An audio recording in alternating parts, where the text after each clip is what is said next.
बोलते, मुसलमानों का म बोलने से उनकी फटती है। कल अकोला आ रहे, राहुल गांधी को मेरा ओपन चैलेंज है, अगर हिम्मत है तो नारे तकबीर का नारा लगा के दिखाओ एक बार। अल्लाहू अकबर, अल्लाहू अकबर, अल्लाहू अकबर।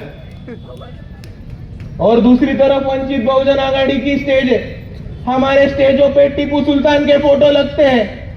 लातूर की ही घटना है, हमारे नौजवानों को टीपू सुल्तान का फोटो लगाने के लिए यहाँ के पुलिस ने और हिंदुत्ववादी फोर्सेस ने मारा था। एक भी कांग्रेस का नेता सामने आया? सामने कौन आया? बाला साहब अम्बेडकर आए। पूरे महाराष्ट्र में यहाँ के मुसलमानों को जेलों में डाला जा रहा था स्टेटस रखने के लिए टीपू सुल्तान और औरंगजेब का। एक भी महाविकास आघाड़ी का, इंडिया अलायंस का आदमी मुंह खोलने से तैयार नहीं था। बाला साहब अम्बेडकर औरंगजेब के मजहर पे गए, वहां फूलों की चद्दर चढ़ाई और 10 मिनट में सिलसिला खत्म हो गया। उन्होंने यहाँ के पुलिस प्रशासन को बोला, कोर्ट को बोला कि हाँ मैं चद्दर चढ़ा के आया, दम है तो अरेस्ट करके दिखाओ, दम है तो मेरे पे कोर्ट केस करके दिखाओ। आज आपको एक भी कांग्रेस का नेता ये भूमिका मुसलमानों के लिए लेते हुए दिख रहा है? नहीं।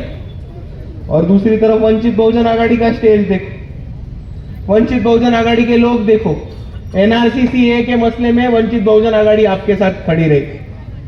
मॉब लिंचिंग हो रहा था तो वंचित बहुजन आघाड़ी आपके साथ खड़ी रही। हेट स्पीचेस में वंचित बहुजन आघाड़ी खड़ी रही। जब राउरी में वो 2 फुट का नीलेश राणे आके गाली गलौज करके गया तो उसकी हवा निकाल के लव जिहाद के खिलाफ एक मोर्चा निकालने का काम वंचित बहुजन आघाड़ी ने उनके उलमाओं और मौलाना के साथ किया था।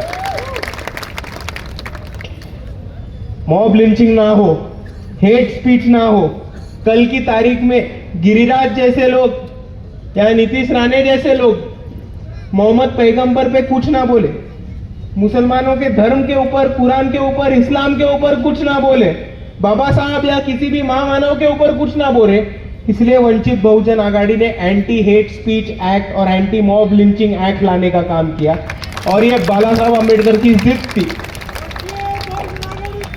और ये बाला साहब अम्बेडकर की जिद थी कि उस बिल का नाम मोहम्मद पैगंबर बिल रख दिया जाए। और ये वही वंचित बहुजन आघाड़ी के युवक थे जो राज ठाकरे कभी रमजान के महीने में मस्जिदों पे भोंगे निकालने वाले थे, क्योंकि वहां पे आजान लगता है। जब ये साजिश राज ठाकरे करने वाले थे मस्जिदों की भोंगे निकालने की, तो राज ठाकरे का भोंगा बंद करने का काम यहाँ के वंचित बहुजन आघाड़ी के युवकों ने किया। और आप देखोगे तो आपको एक चीज पता चलेगा कि आपकी इस सफर में, आपके इस जंग में, आपके इस लड़ाई में अगर आपका कोई सच्चा हमदर्द होगा तो वो सिर्फ और सिर्फ यहाँ के अंबेडकरवादी है और वंचित बहुजन आघाड़ी के कार्यकर्ता है। दूसरी तरफ आप देखोगे कि कांग्रेस ने 6 मुसलमानों को टिकट दी, शरद पवार साहब ने 3 मुसलमानों को टिकट दी, उद्धव साहब ने 1 आदमी को सिर्फ टिकट दिया। कितना? 1। मिली सीट कितनी? 100 से ज्यादा। टिकट कितना दिया?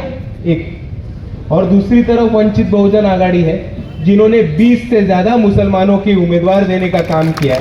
और उसमें से मैं आपको बताता हूं, फारूक अहमद सर नांदेड़ दक्षिण से जीत रहे, नकीदुद्दीन खतीब साहब बालापुर जीत रहे, आफरोज मुल्ला भाई हड़पसर जीत रहा है, एजाज महमूद साहब कन्नड़ जीत रहे।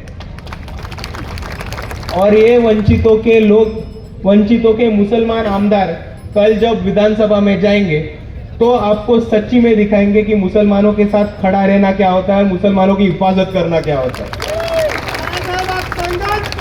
हम तुम्हारे साथ हैं, संघर्ष करो, हम तुम्हारे